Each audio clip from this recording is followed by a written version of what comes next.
This one is a good one too, which I don't know if I've asked you this one either. So there's some good ones that I haven't asked you. Who were you the most starstruck by when you first broke into the big leagues? Actually, I think I know the answer to this one. But it's interesting because you've said in the past you weren't the biggest baseball fan growing up, and then you appreciated the game as you got closer to it and appreciated those figures within it. Who was the most impactful for you when you were coming up? I mean, most impactful, Or just the biggest, the most like, wow, I'm sharing with that guy. Bo Jackson. I mean, I'm sitting next to Bo Jackson when I first get called up with the Royals. And, this is when Bo was Bo, and there was no bigger athlete on the planet than Bo Jackson at the time. And to be able to sit next to him and watch him work live, take batting practice, not with him, wasn't in his group, but watch him hit on a daily basis and watch him play and watch him throw and the things he could do. That's probably the most awestruck I've ever been in front of any athlete. And I've seen some great athletes perform in my life, and I've seen a lot of live things that I saw Jordan play in his prime, and I saw LeBron play, and I got to play against some of the greatest baseball players of all time. But Bo, for me, just because I was so young and getting up there with the Royals at that time, and Bo was so huge at the time as far as being able to play both sports and ad campaigns and Nike. And I was going to say, he was just the biggest name on the planet as far as an athlete was concerned. And I got to sit next to him in a clubhouse and on the bench, and it was, that was pretty special. I was going to say it's something about the frequency of seeing his face, right? Where he's all over Bo knows the commercials. It makes him almost this fictional character. So then when you're sharing a clubhouse with him, that's pretty nuts. And he was also a hip replacement survivor, correct? Like you are now too. And he played through that. So what do you know now, given that you had to have that hip taken care of?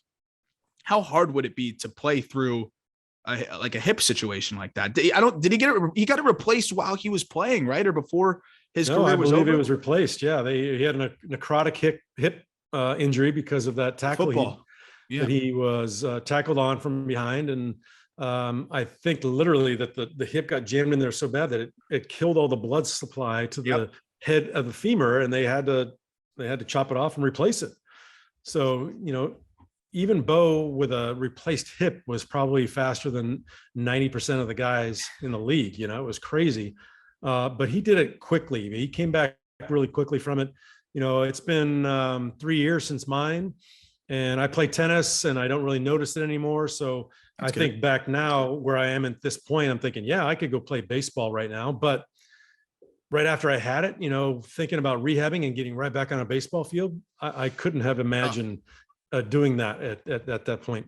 Especially when you're as explosive as he was. And he was probably, like you said, not only the biggest figure, but the best athlete, one of the best athletes ever, given that he ran a 4.3 or better than that on a 40-yard dash and could hit the ball 450 feet. He also thought that he could beat you in racquetball. And that's one of my favorite stories. Before we get to the next question, can you tell that story really quickly? Well, we're in spring training with the Royals, and I went in the training room to get my shoulder stretched out or something like that. And Bo was going through a hip rehab at the time. He had not had surgery yet. I think he had just injured it the off season of that prior year. And I'm just getting my own business, getting my shoulder stretched out. And he looks at me and he goes, "Hey man, I heard you're pretty good at racquetball." And I'm like, yeah, I played some racquetball. And he goes, "All right, I want to play you for some big money." And I'm like, "What?" I'm like, "All right, what's your idea of big money?" Because your idea of big money and my idea at the time was a much different stratospheres of big money. So he just looked at me and just picked a number out of the air. And he said, "I don't know, 15 grand. And I'm like, "You want to play me in racquetball for $15,000? And he's like, "Yeah." I'm like, "All right." I said, "How many points do you want?" And he said, "Points? I don't want any points. I'll play you straight up." And I'm like, "Wait, what?" Okay. All right. So Conine is the last name on the check when you write that out, because you will definitely be paying me, especially if you don't want me to give you any points, because I don't care what kind of athlete you are. And it was obvious he'd never played racquetball before. but he just thought, hey man, the best athlete in the world. I'll pick it up. I'll get on the court and I'll wax your ass with it. So of course, it's one of those legendary stories that never come to fruition. Unfortunately, he went through his rehab for his hip and ended up getting his hip replacement, went to the White Sox, and I never played with him again.